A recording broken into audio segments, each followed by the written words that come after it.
بسم اللہ الرحمن الرحیم۔ السلام علیکم ورحمۃ اللہ وبرکاتہ۔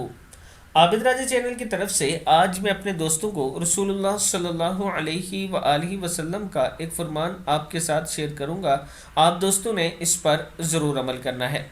حضرت عبداللہ بن سلام رضی اللہ تعالیٰ عنہ فرماتے ہیں کہ پہلی بات جو میں نے رسول اللہ صلی اللہ علیہ وآلہ وسلم سے سنی وہ یہ تھی، اے لوگو، سلام کو عام کرو، ضرورت مندوں کو کھانا کھلاؤ اور رشتہ دار جوڑ کر رکھو، یعنی رشتہ داریوں کو جوڑ کر رکھو، رشتہ داروں کے ساتھ اچھا سلوک کرو، اور رات میں جب لوگ سو رہے ہوں تو نماز تہجد ادا کرو، تم سلامتی کے ساتھ جنت میں داخل ہو جاؤ گے۔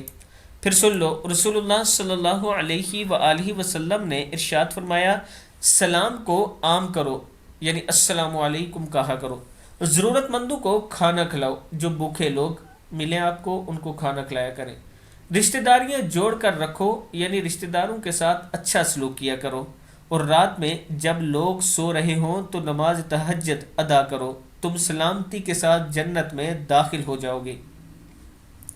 میں اپنے دوستوں سے گزارش کروں گا کہ اس پر آپ دوستوں نے ضرور عمل کرنا ہے اور اس ویڈیو کو بھی آگے شیئر کرنا ہے۔ السلام علیکم ورحمۃ اللہ وبرکاتہ۔